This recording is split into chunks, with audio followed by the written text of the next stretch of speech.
Olá pessoal, tudo bem com vocês? Meu nome é Ana Paula, eu sou educadora da Via Cultural. Eu preparei para vocês uma aula sobre roteiro.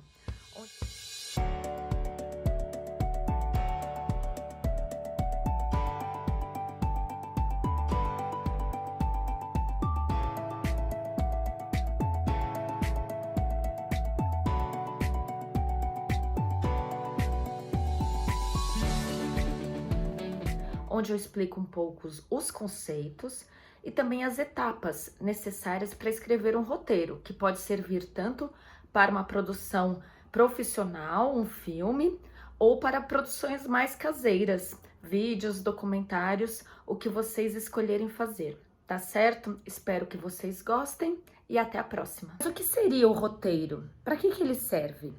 Vamos discutir isso agora. O roteiro nada mais é do que um documento, um texto escrito, que vai servir como guia do seu projeto audiovisual ou da sua fotografia.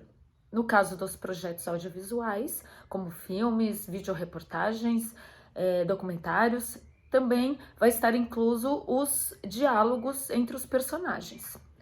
Vamos então ver todos os elementos que devem constar de um roteiro. O primeiro elemento é a locação. Onde será produzido? Dentro de uma casa ou escritório? Em um parque? Em um jardim? Na rua? Será gravado durante o dia ou à noite? E o cenário, como será? Terá quais objetos cênicos? Vocês vão conversar um pouco mais sobre isso na aula de cenografia. O projeto terá personagens? Quem serão? Eles terão um figurino? Qual será ele? Devem ser definidas as falas dos personagens e em que ordem aparecem. A ordem de gravação das cenas também é importante, porque nem sempre é a mesma que aparecerá no produto final. Tanto no caso do audiovisual quanto da fotografia, os elementos são os mesmos, com exceção dos diálogos. Normalmente, no caso da fotografia, é feito o briefing da foto, que é onde o cliente vai especificar tudo o que ele precisa que apareça no seu ensaio fotográfico. Caso seja um ensaio autoral, é no briefing que você vai colocar todos os elementos que você vai precisar para produzir a sua foto, como por exemplo, os personagens, eles vão ter personagens, quem são eles? São personagens animados, pessoas, são inanimados. Vai ter que conter a locação, ou seja, onde você vai fazer essa foto, os cenários, e também informações técnicas, como que iluminação você vai precisar, que tipo de equipamentos, mesmo um roteirinho que você precisa ter com você para saber tudo que você vai precisar para produzir a foto como você gostaria que ela ficasse. E agora a gente vai começar a escrever o roteiro. Por onde a gente começa? Eu não vou dar aqui uma receita de bolo, pois ela não existe. Cada roteirista tem uma forma de trabalhar. Mas existem alguns elementos e algumas etapas que são importantes que vocês conheçam e que vocês sigam, pois elas precisam estar presentes no roteiro, especialmente se for um roteiro profissional que você pretenda vender para um cliente ou para uma produtora. Então vamos lá? Iniciando o seu roteiro. Onde buscar uma boa história? Mais do que uma ideia, você precisa ter uma boa história. E isso envolve bons personagens e um excelente conflito. Você também precisa ter em mente quem é o público que você quer atingir, para quem você está escrevendo esse seu projeto. Grandes histórias nem sempre precisam ser ideias extraordinárias ou super originais. Às vezes, uma ideia pequena, uma ação corriqueira, pode dar um excelente roteiro e um excelente filme, ou uma excelente foto. E onde você vai buscar essas ideias? Na vida cotidiana. Você pode observar as pessoas andando nas ruas, no metrô, você pode ter a ideia lendo um livro, você pode ter a ideia ouvindo uma notícia no jornal ou tomando um café. Na verdade, você tem que estar atento para as pequenas coisas que acontecem, para todas as referências que você tem no seu dia a dia e ficar imaginando se essa referência de repente pode dar uma boa história. Também é muito importante que vocês busquem outras referências. Por exemplo, você teve a ideia de escrever sobre um conflito entre mãe e filho. Então, vá assistir filmes que falem sobre esse tipo de conflito. Leia livros, assista peças de teatro, se informe, veja qual é a abordagem que foi dada nesse filme que você assistiu. Existe uma forma diferente de abordar esse conflito? Uma forma mais original? Uma em que você possa pôr a sua cara? Aí você vai começar a escrever esse roteiro.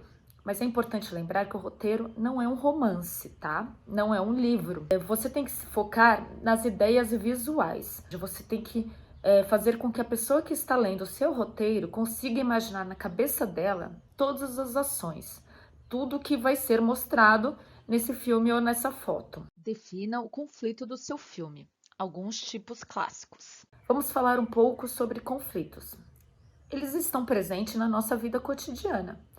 Todos os dias precisamos tomar decisões, como se vamos sair para comer fora ou vamos cozinhar nosso próprio jantar, por exemplo. Esse é um conflito bem simples e rotineiro. Existem conflitos mais complexos, como a decisão de parar de fumar, por exemplo. Vou mudar de emprego? Vou pedir o divórcio? É assim na nossa vida real e é assim na vida dos personagens também. Eles estão sempre tendo que tomar decisões e isso vai afetar o caminho que você vai dar para o seu roteiro. Assim como nós na vida real, os personagens também enfrentam obstáculos. Na dramaturgia clássica, o conflito consiste num personagem que tem um objetivo, mas ele enfrenta dificuldades para conseguir realizar essa sua necessidade. Isso vai se desenrolando durante até o roteiro, até uma finalização, em que ele vai conseguir ou não atingir esse objetivo. Então, nesse caso, o conflito está trabalhando contra o protagonista. Qual será o conflito da história? Você já tem um? Senão você precisa criar. Existem vários tipos de conflito, mas tem 3 tipos que são os clássicos. Vamos a eles? O primeiro tipo de conflito é o conflito interno, ou seja, do personagem com ele mesmo. Pode ser uma luta interna contra um desejo, contra uma necessidade, contra um vício. O segundo é o conflito pessoal, ou seja, entre o protagonista e alguns outros personagens secundários no seu roteiro. O terceiro tipo de conflito é o extrapessoal, ou seja, entre o personagem e algo não humano, que pode ser uma empresa ou a natureza, por exemplo. Nas tramas mais complexas, normalmente existe mais de um tipo de conflito acontecendo ao mesmo tempo. Às vezes tem um conflito maior, central, e conflitos menores, ou conflitos que acontecem com os personagens secundários, por exemplo. Um bom exercício para treinar é tentar identificar o conflito nos filmes ou nas séries que vocês tenham assistido. Pense qual é o conflito central.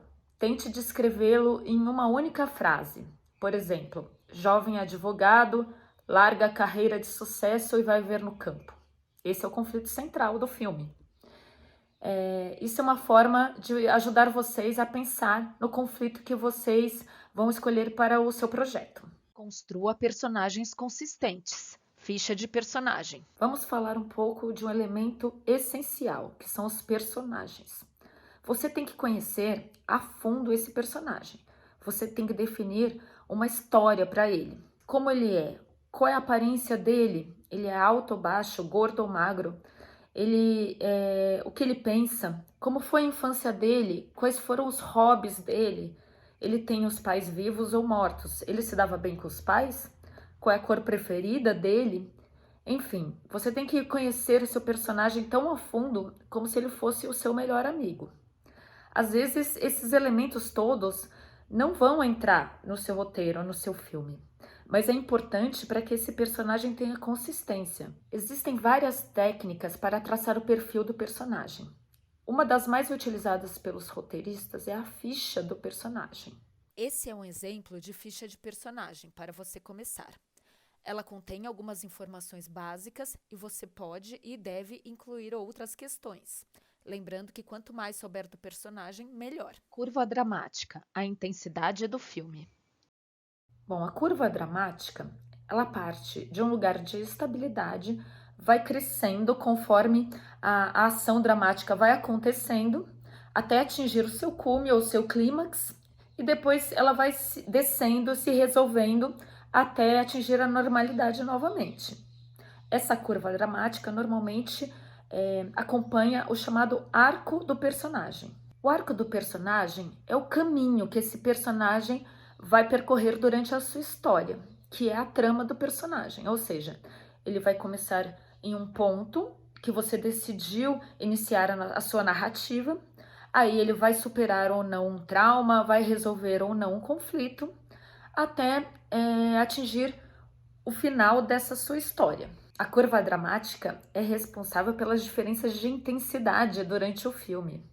É ela que vai nos deixar ansiosos ou tensos no decorrer da trama. Na curva dramática clássica, a história começa de um ponto inicial escolhido para apresentar a situação e o protagonista está em equilíbrio.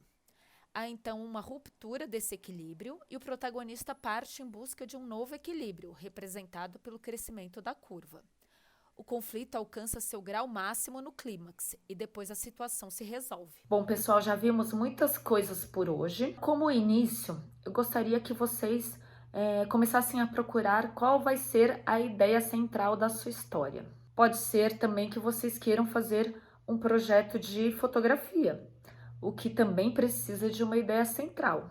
Como eu falei no começo, estudem, pesquisem, observem as pessoas, pensem em algum conflito, em alguma coisa que possa ser interessante que vocês narrem para as pessoas. Quem são as pessoas com quem vocês querem falar? Comecem a desenhar esse projeto de vocês. Se quiserem, como vocês vão estar estudando tanto a linguagem do cinema quanto a de fotografia, podem pensar em 2 projetos, um para cada um das 2 aulas. Comecem a pensar nos personagens. Peguem essa ficha de personagem e tente preencher uma delas, pelo menos para o personagem principal da sua trama, Apresentando sua história. O argumento nada mais é do que um texto corrido, que conta de forma simples a sua história. Ele deve ser escrito em prosa, com discurso e parágrafos diretos. Ele também tem que ser escrito no tempo presente e respeitando a ordem dos atos, começo, meio e fim. É também nessa etapa em que você apresenta os principais personagens. Não existe um consenso sobre o tamanho do argumento. Para um roteiro de cinema de um roteirista iniciante, 3 a 5 páginas é mais do que suficiente. Isso porque a intenção desse argumento é vender o seu projeto para um produtor. E você tem que ter em mente que ele pode receber inúmeras propostas. Então você tem que conquistar essa pessoa logo desde o início, indo direto ao ponto da sua história. Assim que terminar de escrever, leia em voz alta. É uma ótima técnica para você ver se você está passando de forma clara as suas ideias. Depois, peça para alguém ler e peça para essa pessoa contar para você a sua história. Peça para que ela conte como ela está visualizando isso que você está descrevendo. Às vezes, as ideias estão muito claras na nossa cabeça, mas nem sempre estão tão claras para quem está lendo. Se não estiver bom, reescreva quantas vezes precisar. O importante é que você transmita a sua ideia de forma clara e objetiva. Escaleta, a estrutura do roteiro. Finalizado o argumento, a próxima etapa é a escaleta. Essa nada mais é do que o esqueleto, a estrutura do seu roteiro. Na escaleta é descrita de forma resumida cada uma das cenas. É descrito também a ordem em que elas aparecem e todos os personagens que fazem parte dessa cena, com as ações e situações que são vividas. Na escaleta ainda não entram os diálogos. É ela que vai dar o ritmo ao filme e que deve acompanhar aquela curva dramática que falei na primeira aula. É nessa hora que você pode fazer os ajustes no seu filme, mudando, por exemplo, a ordem em que as cenas aparecem. A ideia é você contar a história da forma mais interessante possível. Uma técnica muito usada pelos roteiristas é escrever cada cena numa cartela diferente. Essas cartelas também podem ser de cores diferentes, porque no caso de um enredo mais complexo, cada conflito pode seguir uma cor. E assim você pode ir alterando a ordem em que essas cenas aparecem, para você ter uma ideia geral desse ritmo. Roteiro final. Escreva os diálogos. Com o argumento pronto e a escaleta finalizada, é hora de partir para os diálogos. A essa altura, você já deve saber muito bem como os personagens pensam e falam. Daí é só colocar a sua imaginação para funcionar. No roteiro profissional, existem padrões de formatação e é importante que você os siga. Um dos mais conhecidos é o Master Sims. Nesse formato, você irá usar a fonte Courrier New tamanho 12. Ela se assemelha ao formato das letras das antigas máquinas de escrever. Cada página escrita nessa fonte corresponde mais ou menos a 1 minuto de cena de filme, o que pode te dar um parâmetro para você escrever o seu roteiro. Olhem esse exemplo. Todo roteiro tem que ter essas informações: cabeçalho de cena, ação, diálogos e transição. O cabeçalho introduz uma nova cena. Geralmente criamos uma nova cena quando existe alguma mudança de espaço ou tempo. Ele aparece sempre em letras maiúsculas e traz as informações sobre onde a cena acontece e em qual tempo. Se a cena é dentro de alguma locação, usamos a sigla INT. E se for externa, cenas filmadas em ambientes abertos, a indicação é EXT. Depois do cabeçalho vem a ação, que é a descrição do que ocorre na cena, sempre no tempo presente. Por último vem o diálogo, que inclui o nome do personagem e o que ele fala. Revisão, acertando os detalhes. Depois de escrito esse seu roteiro, revise. Revise quantas vezes você achar necessário. Leia em voz alta novamente, assim como o argumento. Tente imaginar na sua cabeça as cenas e as falas saindo da boca dos personagens. Mais uma vez, peça para que alguém leia o seu projeto. De preferência, alguém mais experiente. Se for um roteirista profissional, melhor ainda. Ouça uma segunda opinião. Isso pode te trazer novas ideias para o seu projeto e você pode modificá-lo ou adaptá-lo. Algumas dicas importantes. A capa deve conter o título da obra, o nome do roteirista e seus contatos, como e-mail e telefone. A primeira página nunca é numerada. Todas as outras páginas devem conter numeração. Como já falamos, a fonte é Courrier News tamanho 12 e o espaçamento é simples. Não use itálico nem negrito. Na descrição de cada cena, não repita as informações que já estão no cabeçalho. Caso você queira escrever o seu roteiro obedecendo a formatação padrão, existem vários manuais disponíveis na internet. Também existem softwares que fazem essa formatação automaticamente para vocês. Um dos mais utilizados pelos roteiristas é o chamado Final Draft, mas existem outros mais simples. Uma opção para os iniciantes é um programa chamado Celtix, que tem uma versão mais simples e gratuita. Uma outra opção, também oferecida pela Amazon, é o Storywriter, que também é gratuito. Outra dica é ler diversos roteiros. Existem sites na internet que disponibilizam vários roteiros na íntegra. Bom, finalizamos a nossa aula. Como vocês podem perceber, precisa de muito estudo e dedicação para produzir um bom roteiro. No caso da fotografia, pode ser mais simples esse roteiro porque não inclui os diálogos e mudanças de cena, por exemplo. Mas caso você vá fazer uma série de fotos, elas precisam sim ter uma história e precisam conversar uma com a outra. Então, é importante que você tenha tudo isso descrito para que você não se perca na hora de produzir as suas fotos. O segredo é treinar. Treinem sempre, treinem muito. Às vezes a sua primeira tentativa não vai ficar muito boa, mas não desistam. Só treinando e cometendo erros é que vamos aprender, tá certo? Agora é hora de vocês porem a mão na massa. Escrevam o argumento, escrevam a escaleta e tentem escrever o seu roteiro final. Façam como eu falei para vocês. Leiam em voz alta, peçam para alguém ler, refaçam, reescrevam. Se ficar ruim, começa de novo, tá? Mandem para mim, tô curiosa, quero saber como estão os projetos de vocês e tô ansiosa para ver os produtos finais. Tenho certeza que serão ótimos. Muito obrigada. Espero que tenham gostado, espero que tenham passado informações úteis que possam ajudar vocês a produzir os projetos e até uma próxima vez.